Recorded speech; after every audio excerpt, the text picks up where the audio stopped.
Beautiful Sovereign Sisters, and welcome back to the Sovereign Sisterhood Movement podcast. I am Jotira Jukor, otherwise known as Veronica Barragan, and I'm here with my amazing co-host, Elvira. How are you today, Elvira? I'm doing amazing. How are you doing? Good, amazing too, and I'm glad we're both doing amazing.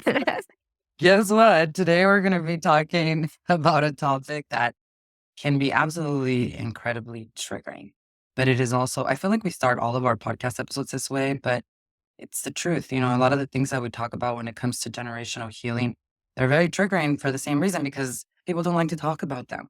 And the topic that we're going to talk about today has some incredibly profound tools and pathway to heal, not just ourselves, but to truly disrupt the cycle at the root cause. And what I'm referring to is forgiveness. So let that just resonate and let that, how you feel that in your body, truly move through the body. Because I think very quickly, when all of us hear that word forgiveness, especially if we haven't done any type of healing work, especially when it comes to generational trauma patterns, my goodness, it is so easy to get stuck in resistance. How can we forgive those who have caused us so much pain? Pain that we've not only endured, but then that get passed down through our lineages and our lineages. But the thing is that forgiveness is not about condoning what happened or even reconciling with the people who hurt us. It's about breaking the chains of resentment, of guilt, of anger that hold us back in ways that keep these generational wounds alive. Something important to consider before we get started is that we all often struggle to forgive. And many of us especially struggle to forgive ourselves because we haven't yet forgiven those that have hurt us. Today, Elvira and I are going to take you through this spiritual perspectives of A Course in Miracles and also the holistic approach of healing from a Kundalini yoga therapist perspective and our own personal journeys, which will allow us to really look at forgiveness as an opportunity to not just shift perceptions, but to liberate us from the identities created through patterns of generational trauma. We're also going to discuss the approaches holistically to actually disrupt the pattern and show ways that forgiveness helps us heal the nervous system, rewire the brain, and opens up the heart center to disrupt patterns that no longer serve us. So this conversation is for anyone ready to release the weight of the past for themselves and the generations to come. So let's get into it.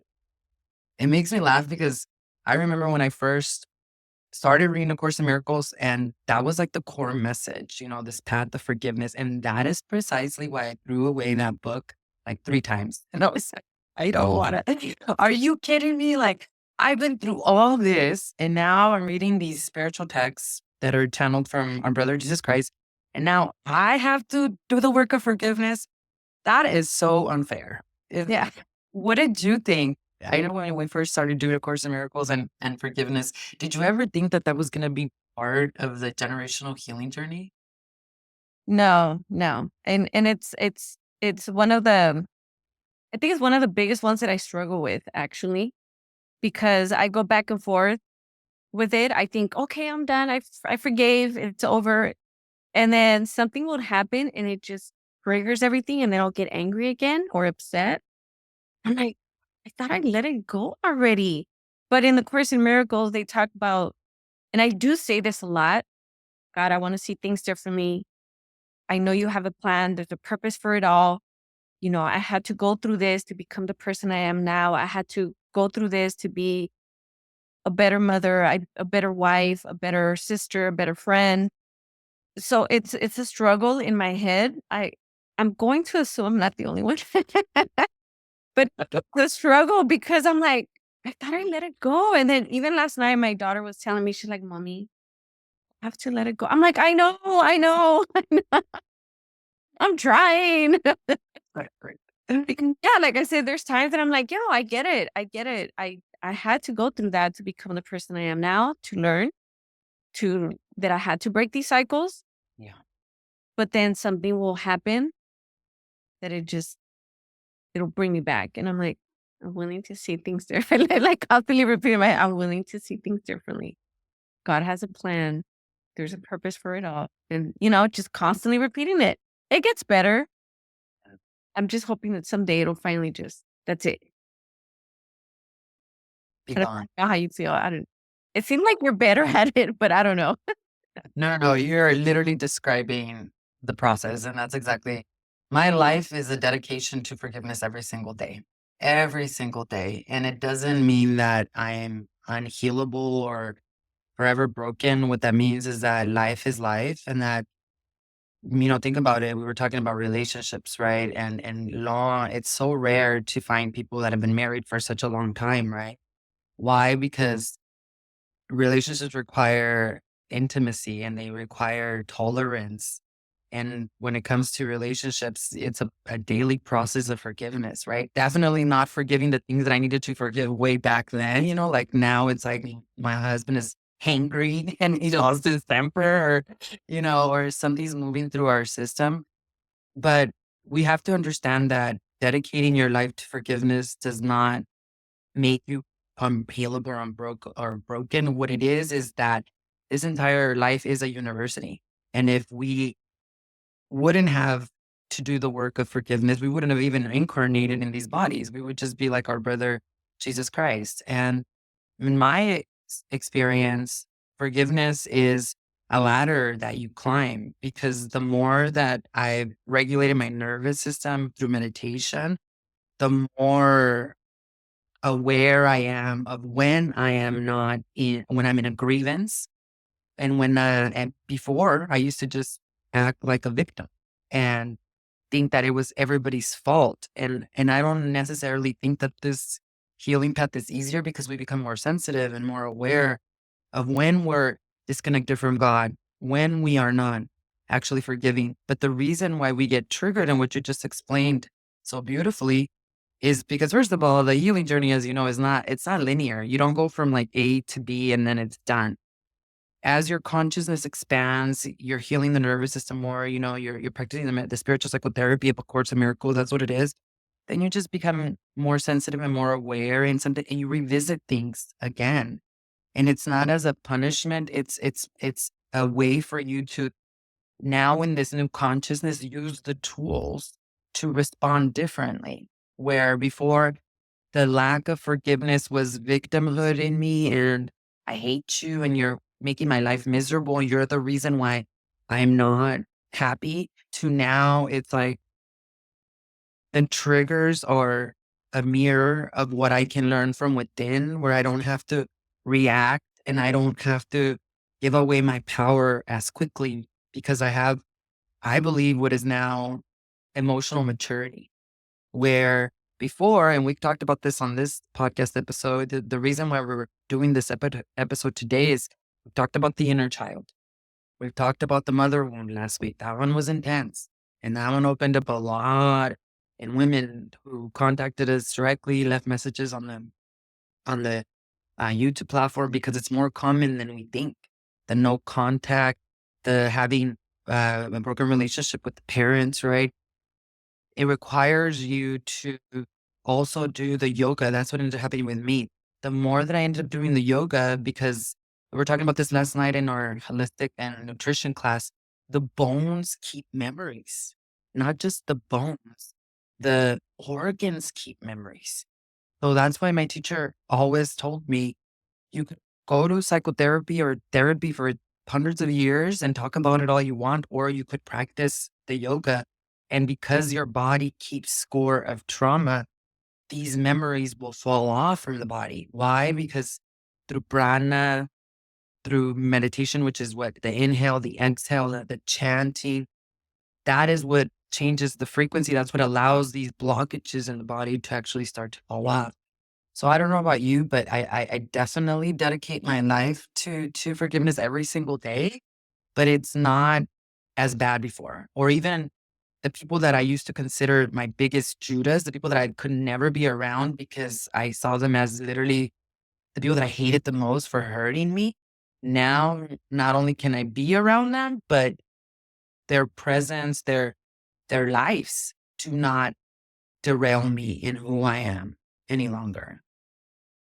Yeah. It's usually in the morning. I try to say I expect miracles every day. That's part of A Course in Miracles. And I think I need to say that I'm going to devote my life to forgiveness. And it's funny that you bring up relationship. I was thinking more like my inner child, my childhood, whatever. But last week I got very upset at my husband. I mean, I don't know if it came through the podcast, but I was very angry at him. And it got to the point where I think it was on Tuesday. He had a doctor's appointment and we went together. But my inner child, we're talking about our inner child. When I feel when I get, unfortunately in my house, it seemed like nobody ever listened to each other and everybody kind of raised their voice. But at the same time, nobody's listening to each other and everybody's just raising their voice. So when I get to the point where I feel I'm not being heard or I'm not being understood, I think I'm the calmest one of my brothers and sisters and everybody. I mean, you have to ask them, they'll probably have a different opinion, but I think I'm the most calm one. And on Tuesday, I just started raising my voice at my husband, and my husband's like, why do you always have to yell? Because he's not like that. And I'm like, and I had to apologize to him yesterday. I said, look, I'm sorry. I know I raise my voice sometimes. I have to acknowledge the fact of what I do. You can't just, like you said, you can't just blame people, be like, because it's your fault or whatever. I had to take responsibility. Like, yeah, I raised my voice. I'm sorry. Unfortunately, that's just how I was brought up. That's how I grew up. That's what I knew. I know it's something I need to continue to work on. And I told them, I realize now that I usually do that when I feel I'm not being heard. Like, you're not really listening to what I'm saying, or you're not understanding to what I'm saying. And out of frustration, I started to raise my voice. So then he's like, okay. And it kind of just brought calm everything down. But like you said, a lot of times, some of the people that I used to think were my biggest Judases, now we have an understanding that we're going to respect each other. We're going to, treat each other, understand that there's certain boundaries we're not going to cross. And then there's other people that right now we just don't speak because boundaries keep crossing. But I know in the Course in Miracles, they talk a lot about there shouldn't even be any boundaries because people should automatically, I don't know if they feel your energy. I'm still trying to process that one. They feel your energy enough that they know this is not a line I'm supposed to step over with her because she's not going to take it. It's not, and if I want to be in her life, I just need to respect it. And boundaries verbally don't even have to come out because they already feel it. They know it, that that's just how you are. And we're not going to go down that road. Yeah. Yeah. Well, a couple of things from that. And first of all, like, that's such a perfect example, like with your husband, right? Again, I feel that the relationship with my husband has healed to a beautiful level. It does not mean that we don't have disagreements and we don't argue and we don't. In fact, one of the reasons why I respect him is because he doesn't agree with me with everything, right? Yeah, So yeah. that's the reason. Yeah. And all of us go through life. And I don't know if it was a book I read or something, but that the most successful marriages are not ones that don't have fights. It's those that learn how to reconcile, how to forgive. Because again, it's tolerance. That's what sustains a marriage. And that your kids, in order for them to have a good marriage, they have to see that. It's not that they want to see a parent that never fights with each other. It's how do they fix it afterwards? Because life is going to be life, We have I all, think we've both been married around the same time. So how much forgiveness have we done with each other? Not just us with them with us too, out every day, right? Every day. But I know that for me, because the Course teaches this, that a lot of women want to forgive themselves, but they cannot forgive them. You can't forgive yourself if you first don't forgive those people that you thought hurt you. And I say thought because there's something deeper to this, and I'm going to get to. Your feelings are valid, right? Like, mom wasn't there. I'm not saying you, in general, women, right? If mom wasn't there, if dad wasn't there, if there was abuse, if there was whatever, a large part of the healing journey is that you haven't even acknowledged that as a woman and haven't given yourself the permission to feel that anger, right? To feel that frustration. So that's the first part. And the second part is very difficult because even in the Bible, it says that you cannot enter the kingdom without your brother, without your sister. And that's what the Course is very adamant about in our brother Jesus Christ, that says you incarnated into this body. And just like in yoga, it's You learn to ascend through relationship. In Course in Miracles, Jesus Christ says you ascend through relationship, through being able to see the Christ in the other person because you can see it in you. And that is especially challenging for people that are what we call the Judas. So Jesus Christ was betrayed by Judas. And then Jesus Christ still did not, like he saw it in advance and he didn't talk smack about him. He didn't flinch. He kept moving swiftly towards his path. And that is why when I started studying the Course, I was like 1,000% true because I always wanted to forgive myself for all the things that I felt I had done unconsciously in my past. But I couldn't do that if I actually didn't do the work first to forgive those people that I thought should have been there for me or I believe perpetrated that. And then it got steeper because the Course then would say this line over and over again that I swear this is why I exactly wanted to burn the book. It would say, forgiveness recognizes what you thought your brother did to you has not occurred.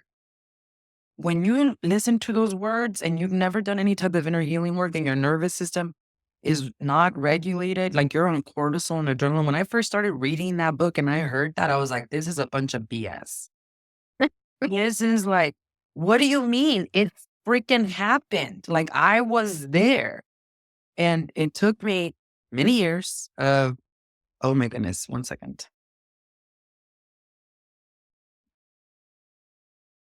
So yeah, when I heard that line, I really just wanted to burn the book because I was like, my pain is real. Like what I went through is real. And you're telling me that in order for me to heal and that what forgiveness is recognizing that what I thought my brother did to me did not occur. So this is why I'm bringing this up because forgiveness in itself is very triggering. And I remember being at the very beginning of this journey and then hearing that. And I was like, are you kidding me? But it goes back to what we've been talking about with the inner child and with the mother wound. Trauma, this is what Dr. Gabor Mate says so often. Trauma is not what happened to you, it's what happened inside of you.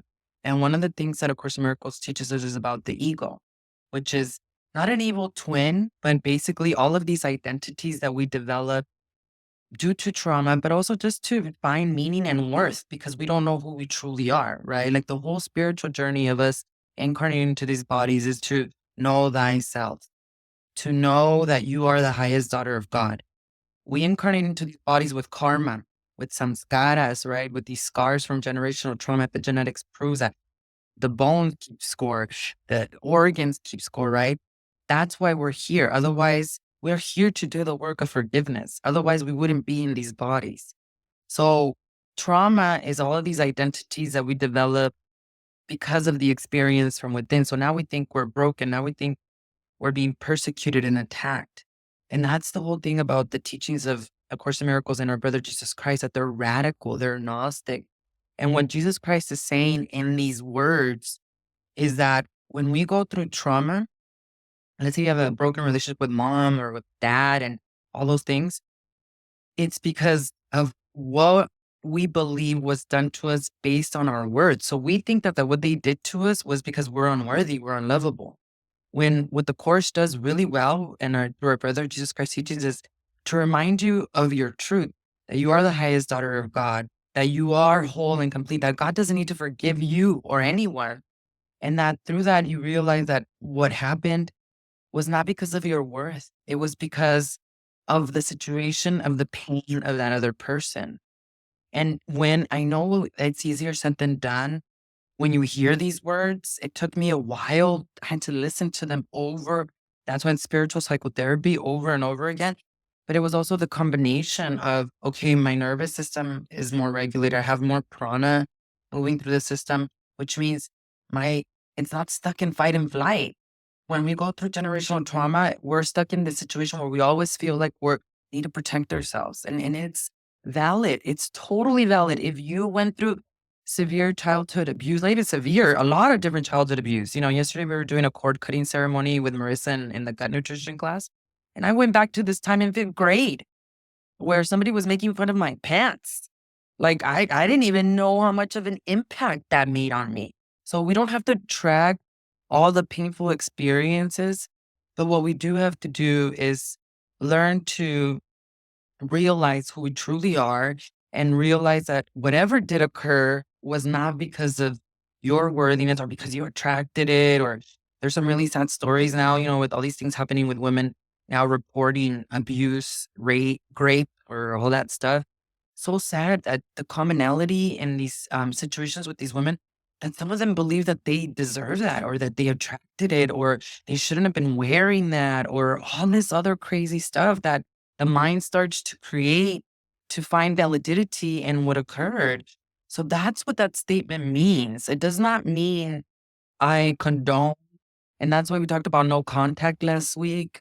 And one of the two biggest reasons in the mother wound episode, which I'll link here below, it's not about even pretending it didn't happen. That's not what it's about.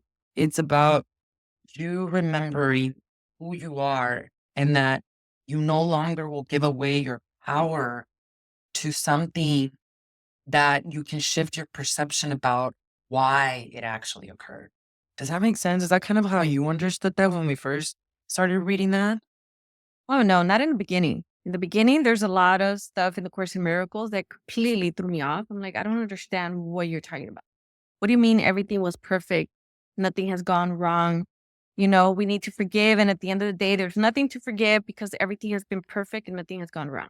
Yeah. Well, that one threw me off. I was like, what are you talking about? I don't understand this.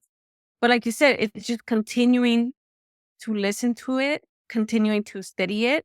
I know when I began the Course in Miracles, I studied. I kept putting it off, just like you. I would listen to it to the study group, and then I was like, forget it. And then after a while, I was just there was so much going on in my life. I'm like, no, I need to commit to this. And then I did a whole year with you. Mhm. I think I started halfway through with you, and then I finished another year with you, and then now we started with Lizzie, which is Yeah. giving, like, another perspective to it. And even though I'm not live, I love listening to the replay because I am learning. Like, oh, okay, let me because it's every day, even in our marriages with our kids. We have to understand that everybody's acting out of their own level of consciousness.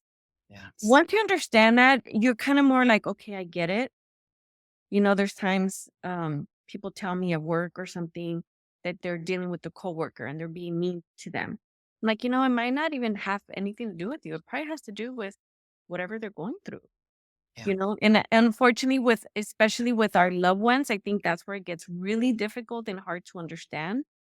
Like, you're supposed to love me. Like, how can you hurt me? Like, even with like my husband, there's certain stuff that I'm like, why would you do this? Like, I don't understand. Like, what's wrong with you? Right. Why would you do this? And it's just at that moment, they weren't, and they weren't thinking straight, or they weren't thinking of the consequences or whatever. We've done it ourselves too. Like, how many times or I raise my voice, or, I do something unconsciously and my husband could be like, why would you do this? And that would upset him. I think when it gets really difficult and hard, it's when it's more painful, I think, or where you feel the more the pain and you're like, wow, like, why would you tell me this? Or why would you do this to me? I don't understand. And unfortunately, like we've said before, a lot of times we're able to come into ourselves and acknowledge, like, okay, I made a mistake. I apologize. I shouldn't have done this. And unfortunately, sometimes people, they just don't see it and they continue to do it. And then that's where it becomes an issue where, like, okay, you're still doing this and you have to have those boundaries, or, okay, this is not okay. This is unacceptable behavior. And then there's other behavior, like you hear of molestation, rape, or something. What did that person have to go through? What did they go through that they feel this is okay? Like, it does obviously is not okay for people to do this, especially that's serious because it affects you in so many levels. But what did they go through? I remember seeing the documentary of Richard Ramirez. Mhm. They were watching with the kids, And then you start seeing his childhood, what he went through. And it's crazy because my kids are they're like me. They're like, wow, now I feel bad for him. Like everything he went through. Like obviously we don't want to be around him. We don't, be exposed to him. He's kind of scary. But you kind of understand his childhood and understand how it led him to become the person he is and to do the things that he did. So you have that understanding, but obviously you're not going to want to be around them or whatever. And I know one of my daughter's boyfriend, he was like, "What do you mean you feel bad for him? Like, look at everything he did. Like, what's wrong with you guys?" And we're like, "No, like, look at what happened to him in his childhood. Like, it was horrible. Like, we get it. Like, why he's the way he is. But again, we don't want to be around that. We don't. Obviously, it's not okay. You can't just let people do stuff like that. It's a balance, just like with everything else. I think learning how to balance everything and forgive, and we have to live. We have to let it go.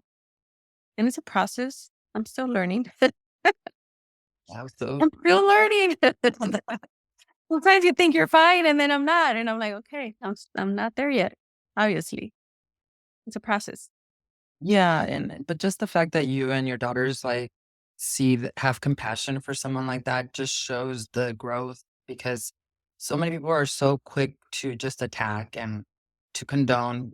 They throw the first stone because they have no peace within this house. And I'm not saying that your boyfriend doesn't, or your daughter's boyfriend, your daughter's Right. boyfriend doesn't have that peace and he's throwing the stone, but perhaps we've done a lot of this work. And the thing is with the Jesus Christ is he's a radical teacher. Okay. He came to teach unconditional love. He wouldn't look at Richard Ramirez as a bad person. He would heal Richard Ramirez. And the approach, like you said, I'm not gonna go hang out with Richard Ramirez because I can't trust the guy. Jesus Christ would have hung out with them and would have healed him. And that's the whole thing. Think about it. All criminals, there was this actually, I just recently saw a TikTok video where a psychologist went into a jail and she started asking questions like, move into the circle if your parents abused you, or if you were raped, or if you were molested. All of them were in there. It was like none of them did not walk in there. So it makes sense. Imagine if we were a society that instead of, because that's a business, the jail system is just a business. It's owned privately. Think about it. They put you in jail because you already don't have a good childhood growing up. Then they put you in jail. Then you come out of jail and everyone hates you because you went to jail. So you're a perfect little client for them that keeps coming in and out of the jails, right? And then in jail, they indoctrinate you and they put you and they separate you and make you feel more shameful and guilty instead of let's heal these people.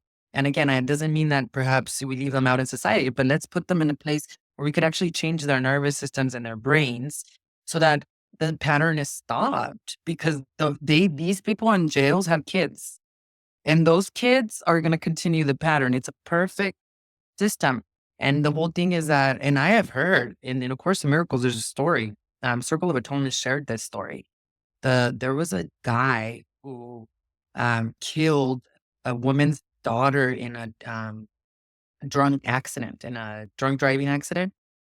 The woman ended up becoming the drunk driver's friend, and they ended up together, working together to go once, I guess, apparently, I don't know, after the 20 years, but even before that, she would go into the jails and they would do like talks to prevent this from actually happening. Am I at that level of that woman yet? I don't think I am, right? But she is exemplifying the Christ consciousness right there. She is that's why we don't want to really we go to church and we let go of the supposed sins, but we're like, oh, I'm not like Jesus Christ. I can't forgive. I can't love unconditionally. But Jesus Christ said, yes, you can. Not only can you, but you are here to do bigger things than I have ever done. Now that has taken me a lot. And one of the things you brought up a lot of time and inner work is going into the room and not being affected by the people. That takes a lot of nervous system regulation. Your radiant body protects you with your aura. And that's where the Kundalini yoga practices come into place. But the more that I regulate my nervous system, the less my mom continued to attack me because I was no longer holding grievances. When you hold grievances and you feel guilty about them or you feel angry, your frequency level drops. And now your nervous system is now regulating at the nervous system of the person in the room with you. And that's like proven by science. So that's why no contact and giving yourself distance to do your own healing work. Because we have to remember, for the reason why they say forgiveness is like poison, that if you don't forgive others, it's like you drinking the poison and thinking it's going to kill the other person. Well, that can be explained scientifically because when we are in grievances and constant states of anger, I'm not saying you're angry for 5 minutes or 10 minutes or a day. If you're constantly angry, constantly not forgiving, your body is just secreting cortisol and adrenaline all day, every day. And that's what causes autoimmune diseases, chronic fatigue, headaches, tension, things that we were talking about last week, right? Which is why it's important to create the distance if needed until you can get strong. And many times it doesn't mean that you are going to go create a relationship with the other person because of karma of the other person. Maybe it's just not in this lifetime that they're going to actually heal. However, there are a lot of studies and people. I'm an example. My mom still will say things, it's not that she never says things anymore.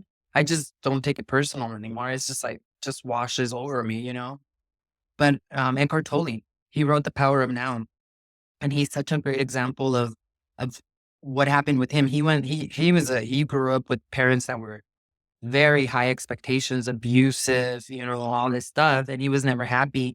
And one day he just woke up in the middle of the night and he was miserable. He was thinking of taking his own life. It was bad.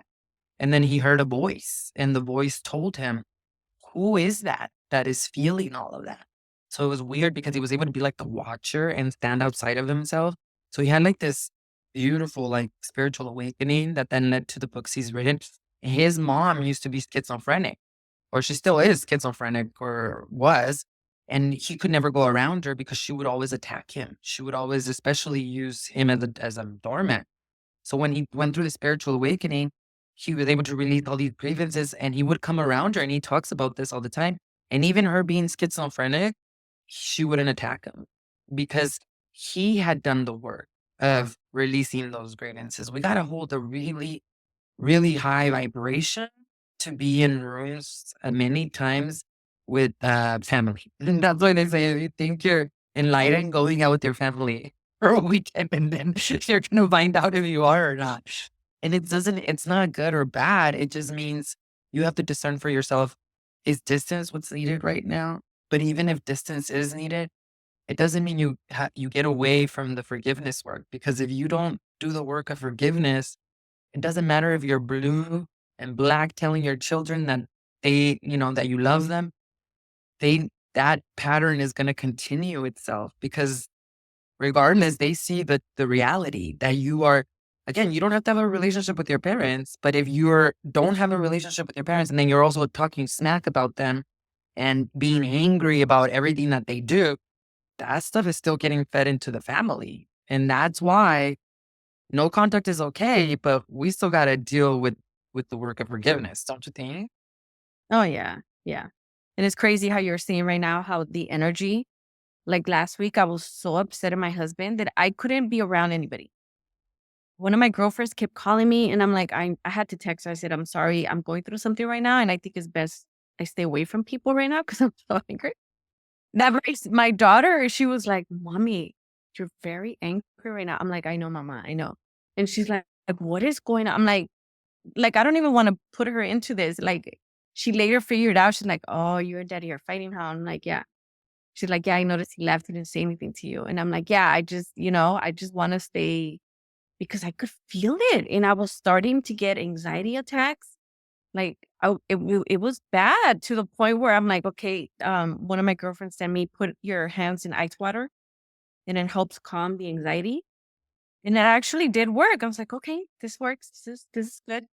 My daughter says that one of the days that I had a doctor's appointment and came back. She's like, we thought when you came back. And she's like, me and Daddy were on the kitchen table. And we're like, oh my God, I think she's home.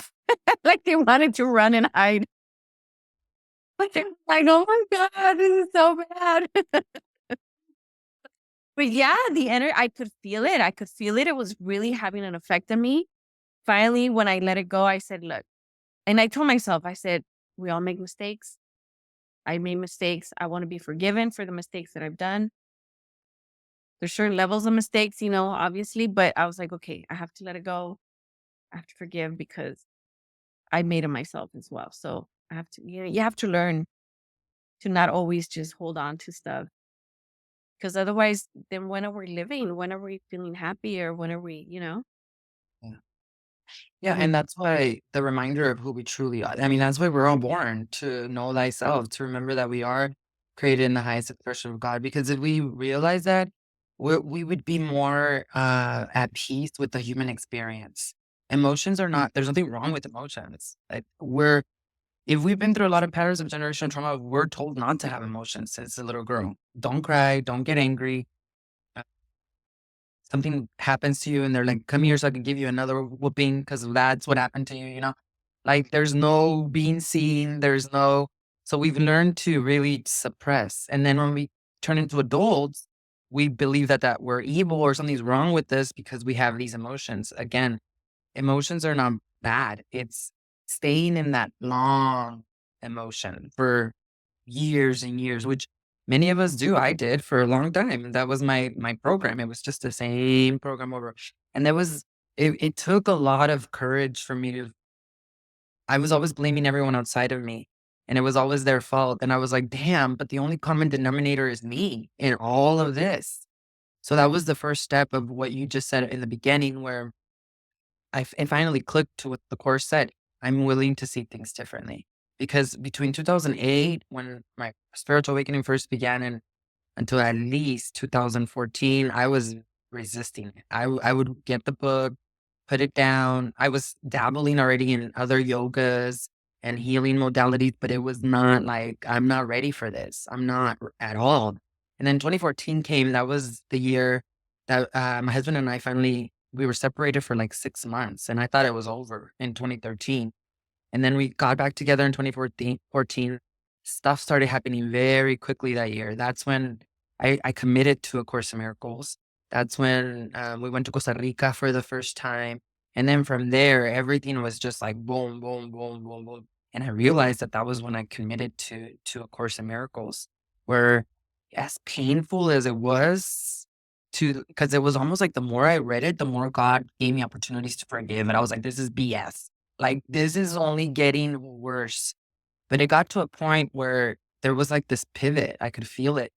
And it was in combination with the Kundalini yoga, where I no longer saw myself as a victim and where I was, I think I had gone to this process where I had forgiven to this point where I could be around someone else, where it got to the point where I forgave myself too, where I was like, I got to take accountability for what happened too. We're co-creating this reality.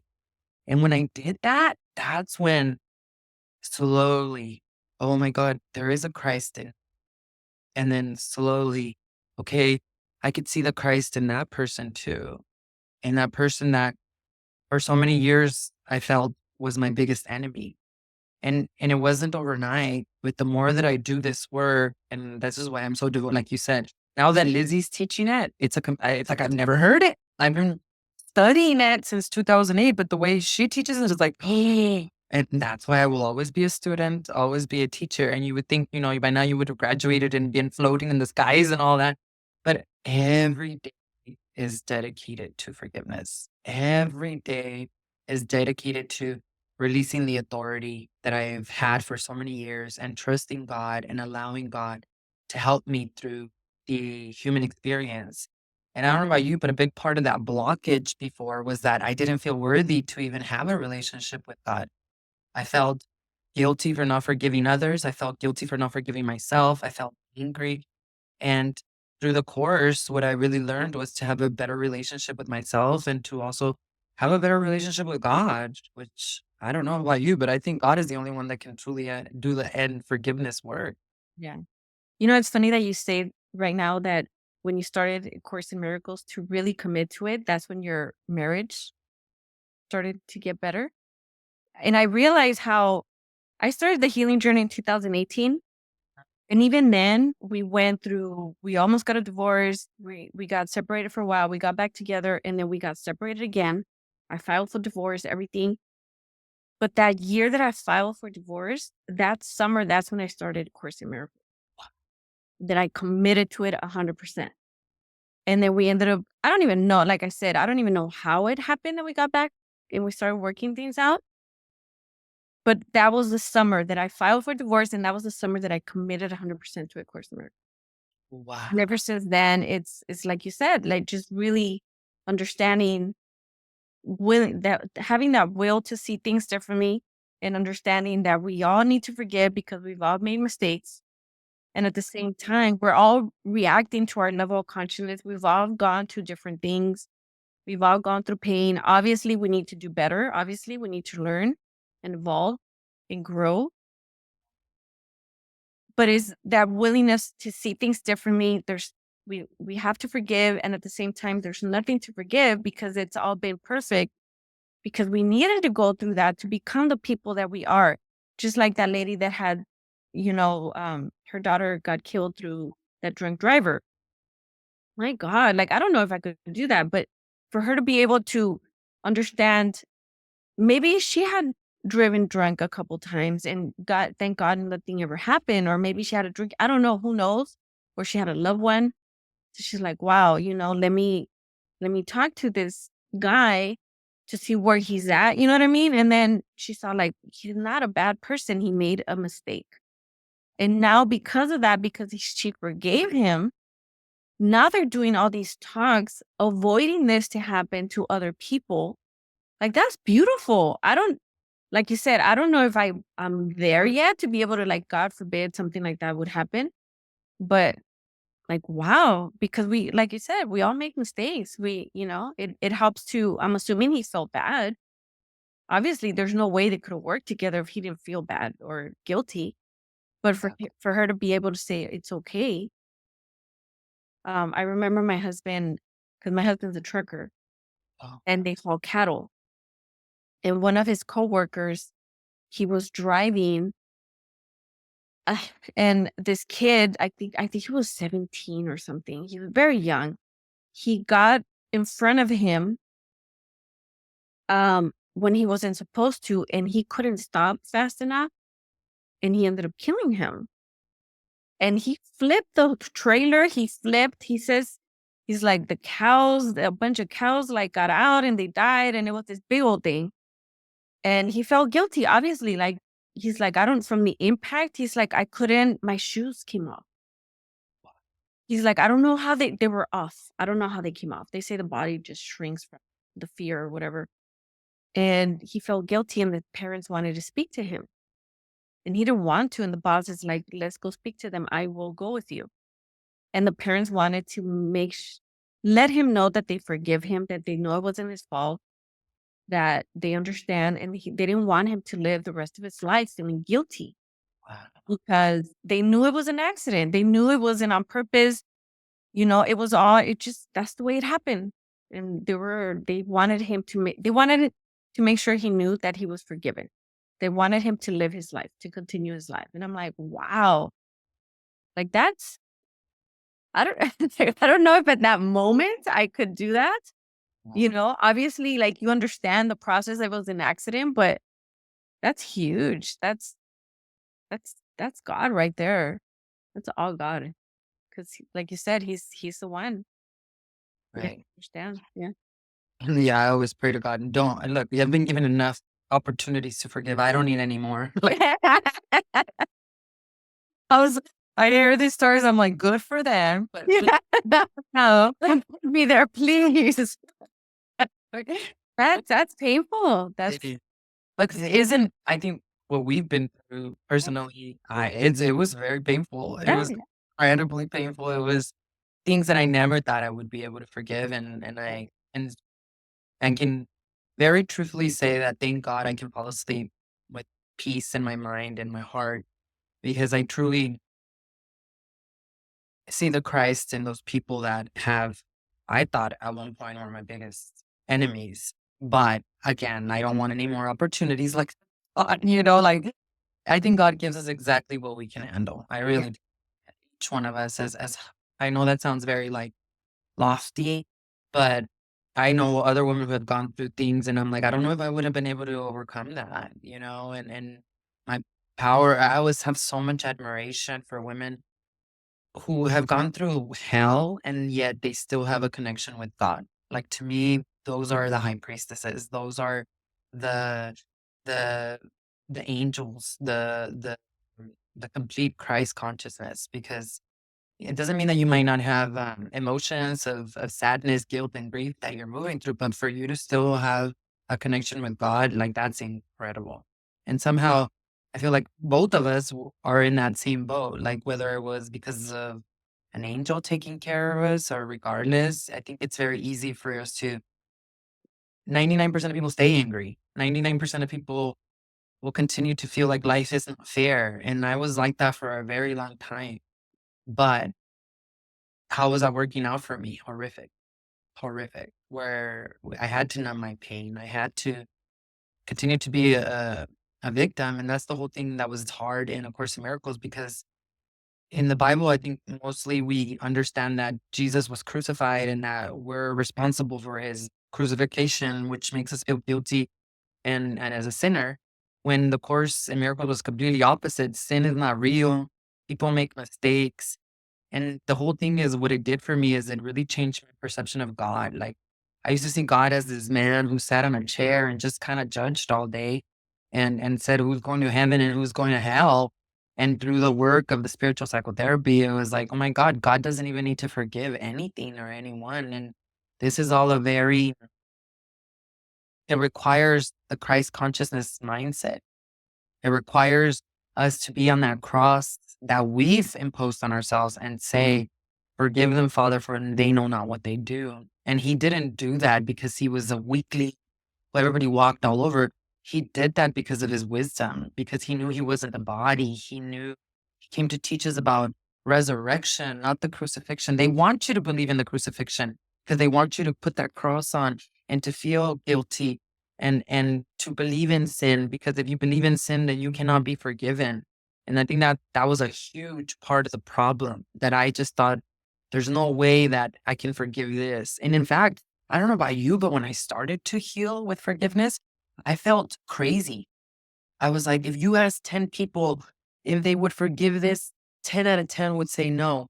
I feel that this is bullshit. This is making me stupid and weak. Like I went through that period where I was like, somebody needs to hear my story, because if they knew, they would validate my anger. They would validate my unconsciousness. They would validate all those years that I drank alcohol to run away from that. And that was the hard part, that I had to let go of that crutch. It was a crutch because that gave me an excuse to stay angry. And then the Course was like, you don't have to be angry, beautiful daughter of mine. And I was like, well, I don't want to be that because I've always been this. So when am I going to be doing this? So I don't know about you, but for a while I was tormented. Like, am I just a pushover? Am I just like lying to myself? It's like what I think when I don't know if it was the last one where I said how we were living before it was hell. Like it could be difficult now because you're processing all these feelings that are coming up that you didn't even know, like you did yesterday, that cord cutting ceremony, and it came up about this kid making fun of you.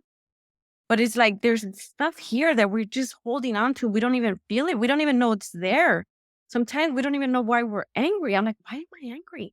Like, where's this coming from? Why am I upset? Why am I sad? Like, we don't even know. But it's all these feelings and emotions that we haven't processed that are just stuck there.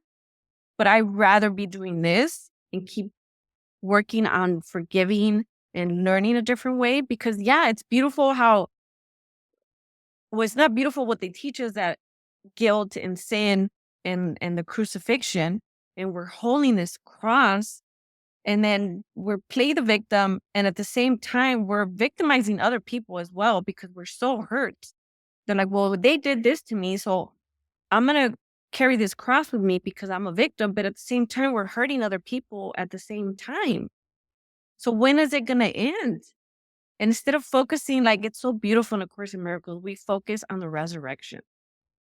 We focus on, yes, I went through this. It wasn't okay. I need to learn from it let it go, forgive, because they were only reacting to their level of consciousness.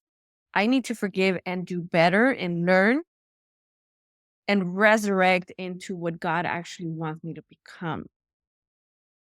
Right. And be a better mother and do differently things as a mother and do differently things as a spouse and be able to forgive that we both obviously there's certain things I will probably stay in the marriage if he did, but like I have to let certain things go. Like, okay, he made a mistake. I made mistakes too. We got to move on and let go. Otherwise, we're going to be like this our whole marriage. Well, in 1999, you did this, like, oh my goodness. Like he would lose his mind and I would lose my mind. Remember that day we went out and you did this? And it's like, when are you going to let it go? Like when people do it to us, you think I made a mistake. Let it go already. I'm sorry.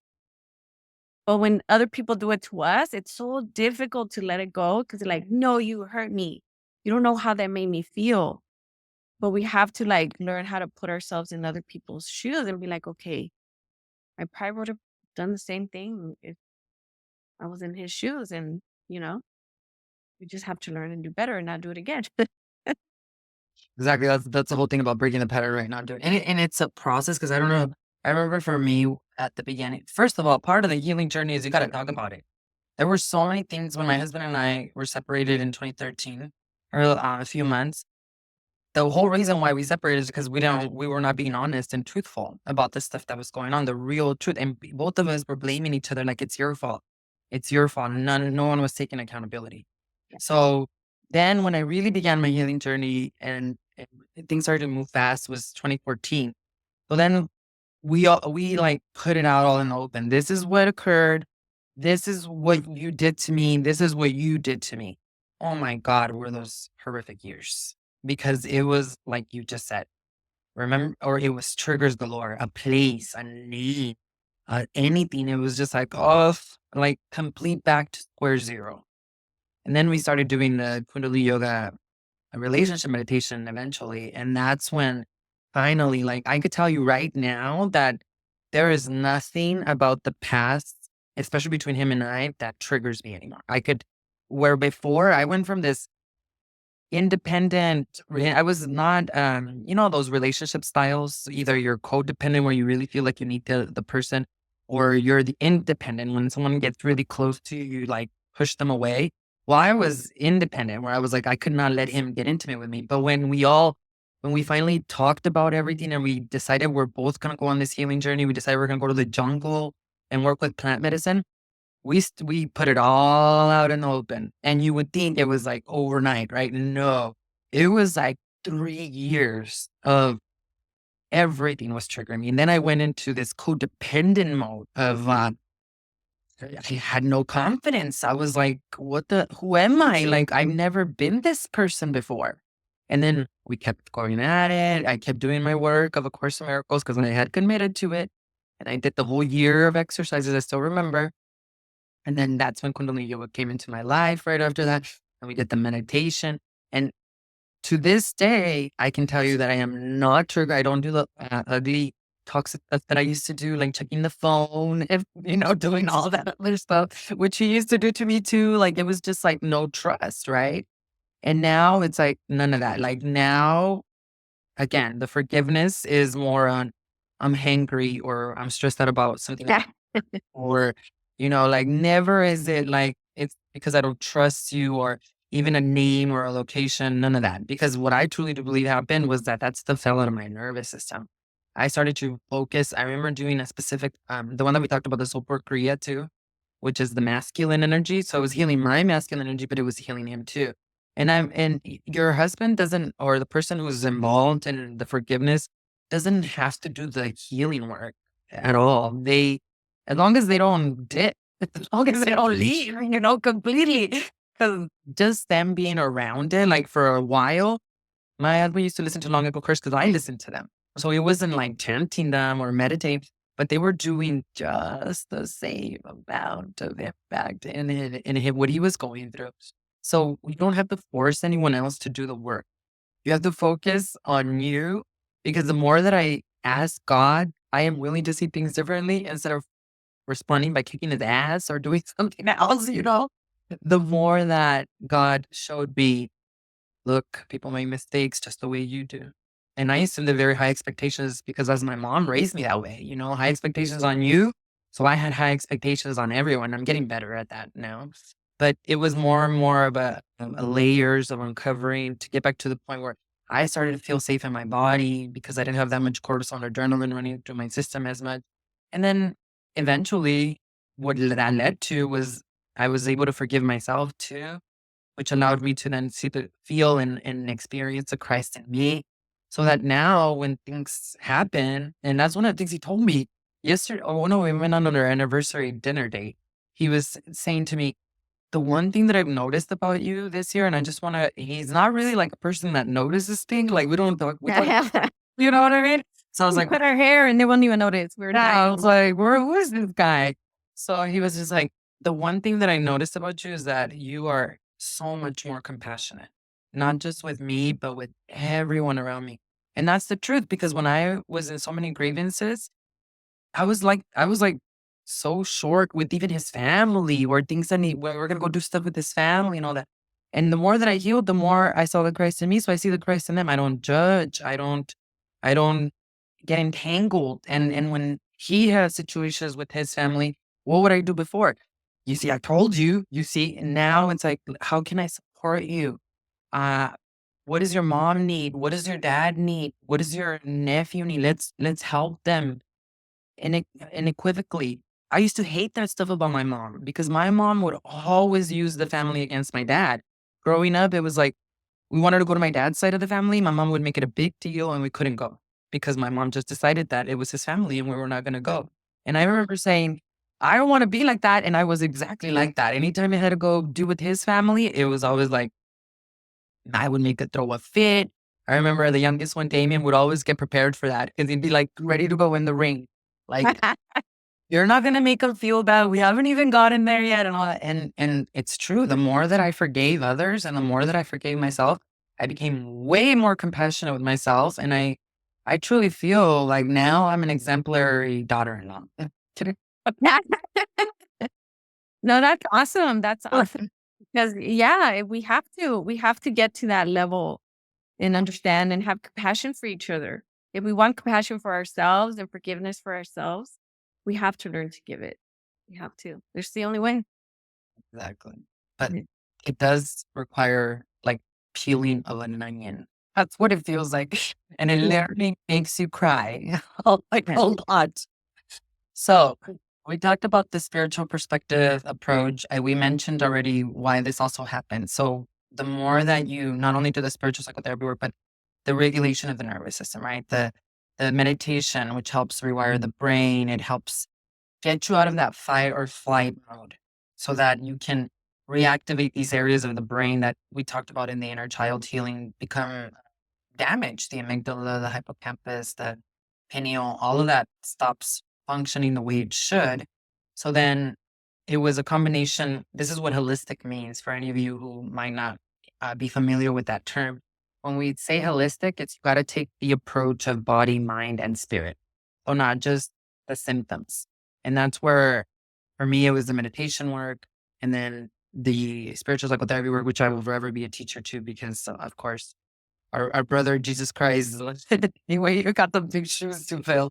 But there's no rush anymore. There's no rush in my healing journey, no rush to get to anywhere. I'm in a very neutral state right now where I'm enjoying all aspects of this, but I can definitely assure you that it has all to do with the fact that we were courageous enough, or I know that I was courageous enough, and you were to jump on this forgiveness journey. So, what would be like the last tip you give to someone who perhaps is struggling with forgiveness? I always go back to the Course in Miracles, like, and it's hard to understand it in the beginning, but it's we have to learn how to forgive, and it's a process because I'm still working on it. We have to learn how to forgive, and at the same time, there's nothing to forgive because everything has been perfect because we needed to go through this to become the people we need to become, to be able to grow and break the cycles and do better. Otherwise, we wouldn't do it. We wouldn't be doing this work right now. We wouldn't be speaking to our girlfriends or our clients or whoever, just helping each other understand, because we all help each other. There's stories that you tell me that I'm like, okay, I get it. I see a different perspective and trying to see things differently, obviously. And then there's stuff that, other people say, and I'm like, okay, I see it. And then people tell me too, when you said this, I completely saw it differently.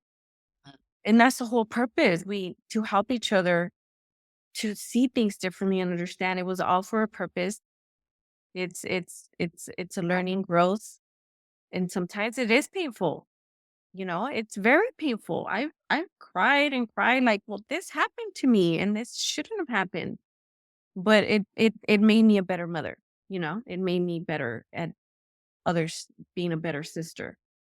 So it's a process. Just keep moving forward. Just just keep swimming, like Dora says. Just keep swimming. Just keep swimming. It's and focus on the resurrection. Oh, I love that. Focus on not the crucifixion, on the resurrection. Who are we meant to become, and who are we meant to be? Who do we want to be?